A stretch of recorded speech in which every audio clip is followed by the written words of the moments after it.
Hey, all you cool cats. I have been looking so forward to this. And so, welcome to Derpy Trades, where we're all about changing lives through the lens of technical analysis to achieve financial freedom.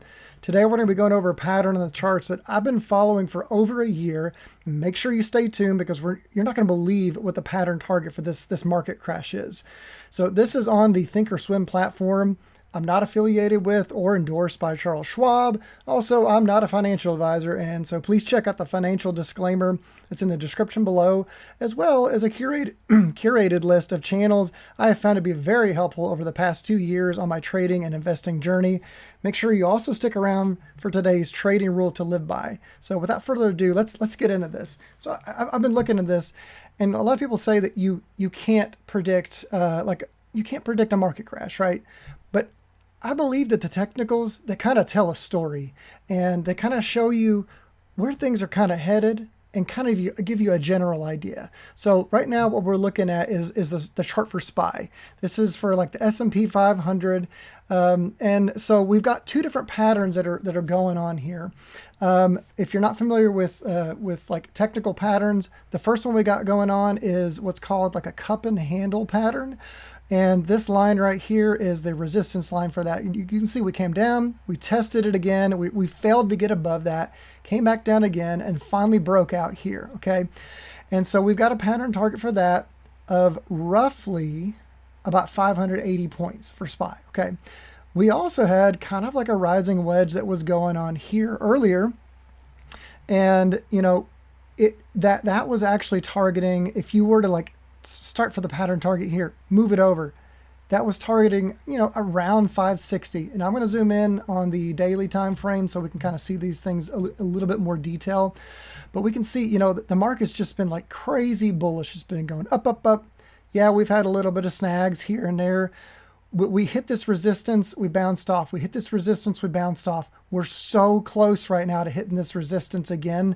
And so, you know, if we were to take like a measured move from here to here, and you do this for basically every pattern, come down here. If we were to break down right now, you know, we might touch, you know, 554 or 555. Well, if we start selling off from there, the pattern target is targeting around 460. Let's say, you know, like the market's super bullish and it just keeps going up, okay? Let's say we even do go up to this 580. So, you know, we've got multiple pattern targets here that are kind of converging, okay? We get up to 580. If that drops off, the pattern target there is about 500 points. But keep in mind, pattern targets can overshoot. Sometimes they don't meet their completion, but more often than not, they actually overshoot. And, you know, there's a saying that the markets take the steps up, but they take the elevator down. And it's so true. There's FOMO, there's fear of missing out on the way up. But when people start seeing their portfolios bleeding red, they are scrambling over one another to get out. And so some people are even calling for like a 50, I've even heard like a 70% market crash. I don't know if that could happen. I would hope that that wouldn't happen. We're actually going to kind of look into like, how could you make money with this? Just looking at a pattern, oh, that's cool. It's cool. You know, it's math pretty much. How can we make money with this? So we're going to go over that here in a second. I've actually charted these same patterns on the SPX, which is, you know, the broader version of S&P 500, and on ES/ES, which is the futures. So I'm going to look here too. You know, you can see there's a lot of confluence here. The patterns are showing the same thing. This cup and handle pattern on SPX, you know, it was targeting about 57.90, give or take. That other rising wedge pattern, you know, because it broke out, because it was so bullish, this, you know, for SPX is targeting around 56.40, 56.50, something like that. So again, we're looking at this. We're looking at a potential breakdown pattern target, if it happens soon, of about 4,700. If it breaks down soon, if it keeps pushing higher, higher, maybe about 50-50 would be the pattern target. Okay, again, remember those pattern targets, like they can overshoot. And then we're going to switch over to ES. All right, zoom out just a little bit for you here. Same thing. If we were to break down soon, we would be looking at a pattern target of about 4,700 for ES. If we kept pushing up, we'd be looking at about 50, you know, 50-50, 50-60, something like that. Okay. So, you know, I don't know any other channels that are presenting technical analysis like what I'm going to be doing on this chart. Everything that I'm presenting here is it's the way I've learned. And I've had the privilege to learn from a lot of really great traders. And so what we got going on here, you're probably not going to find on any other channel. And, you know, I'm here to learn from you, and we're here to learn from each other. So if you know something that I don't, please drop a comment below so that we can all benefit from it. And so I'm going to really quickly, I'm going to switch over to just kind of like a graphic. So you can take a little screenshot if you want. So this right here is kind of, you know, these were those pattern targets that I was talking about. And you can see there's confluence here. You know, like a 13 to 14% drop if the market just keeps pushing, 17 to 18% drop if it were to fall and crash soon, but that could always overshoot. That's always a definite possibility. And so we're also going to switch over to a little site called Option Strat. Again, I'm not affiliated with them. They're not, you know, supporting me or anything like that.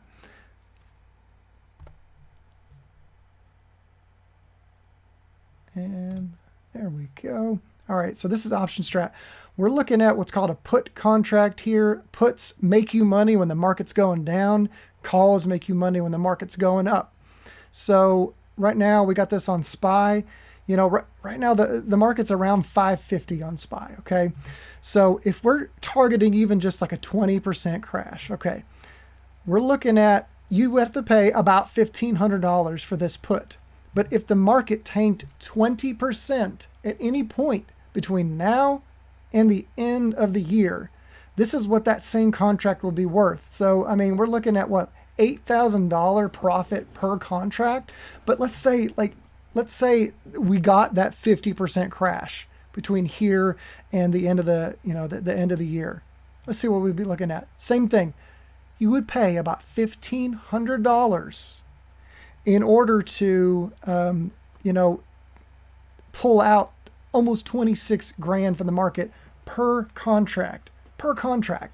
That's what these kind of patterns can potentially do, because it's outsized gains. The reward versus the risk is so much higher. And I'm not a tax professional, but you can write off up to $3,000 a year in trading losses or investment losses. So it's like Uncle Sam is basically is paying you for you to be able to buy market protection. Okay. And so there's one other thing that I wanted to point out real quick too. And let me fix this. I really want that to say 50. There we go. So there's something else that directly affects option contracts, and it's called implied volatility. A lot of times you'll hear it abbreviated as IV, but it represents essentially what are people willing to pay for this contract because they believe that the price is headed in a certain direction. So if these contracts right now are selling with the IV of about 13.8, you know, or 14%, if we double that, let's see what happens. Now, your end goal here, like if we got that 50% market crash, your option would be so what's called in the money that, you know, your end goal here is really not going to change. But as the IV goes up, as you approach getting further and further in the money, it actually makes your option that much more profitable earlier. So like, for example, 524, you know, at a price of 1481, that's not exactly where we would want it to be. Let's double the IV though. And the IV would definitely go up if people are afraid, if they're afraid of what could happen. See how that went up. And the further we drag the IV up, the more in the money, the more money you're going to be making on that option on the way down. So it's something to definitely keep in mind. So we're going to go back to Thinkorswim. And I want to switch over to the chart of the DXY, which is dollar strength. This is, you know, this is what the dollar is doing against a basket of other currencies like the yen. You know, it's every currency is always being devalued year after year because of inflation and stuff like that. They keep printing money, it's worthless. But what we see right now, potentially, and this is kind of crazy. I'm going to zoom back out to the weekly time frame here. Again, I've cleaned up these charts so you can follow along. Zoom out. Okay. So this was a long-running resistance line that had never been broken, still hasn't been broken yet, and a long-running support line. Let's zoom back into the daily now. Okay. what do we see here? We see a falling wedge pattern, and the breakout target for that has the dollar going as strong as like 116. It has it potentially breaking this resistance line. A lot of people are saying, well, the dollar is going to go down because we're potentially headed into recession. I do think we're headed into recession, but I'm just looking at the technicals here. Notice how this long running support line, it got broken before, but then we bounced back above it. We're still above it currently. If this falling wedge pattern actually breaks out, the dollar is just going to keep getting stronger. And if you look at what's happening with Japan right now and the Japanese yen, they're trying to do like yield curve control and to beef up their currency. They can't do it because there's just not enough demand in the market for their currency. Now, what kind of scares me about the dollar getting this strong is, I can't think of a whole lot of things that could cause it, but one of them would be WAR, and that's a scary thought. But the dollar is typically pretty bullish in those kind of times. But now I want to switch over to NVIDIA. And NVIDIA, if you've been following the markets at all, NVIDIA has led up. Let's switch back out to the weekly time frame here. And again, every single candle that you see here represents price action for an entire week. Okay, so this is a pattern that I've been following along again for months and months. We have this support line here. The market got really, really bullish and pulled away from that. And then we have this long running resistance line that hadn't been broken yet. Okay, we had almost kind of like an ascending channel that price was bouncing around in here. We finally got up here. We had a little bit of what I like to call too much exuberance. We broke this main resistance line, which I kept thinking, like, how is that even possible? But it's possible.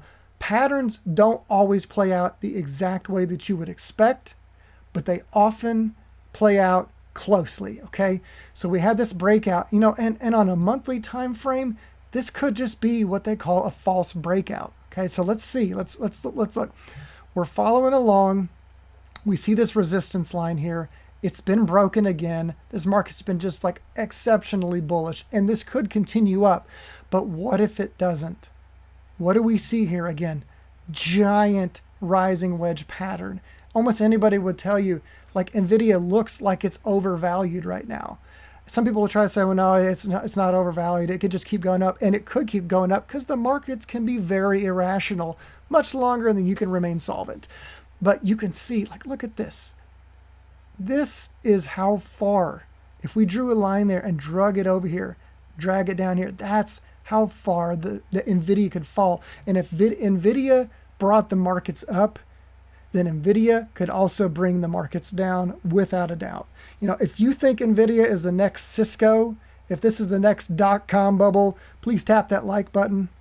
And so while you're here too, please don't forget to leave a comment down below with the ticker of your choice. I'm going to be picking at least 3 tickers to analyze and include in each video. So make sure you're subscribed, tap that notification bell to see if you're one of the lucky cats to get a free analysis. And without further ado, we are going to get on to the trading rule to live by for the day.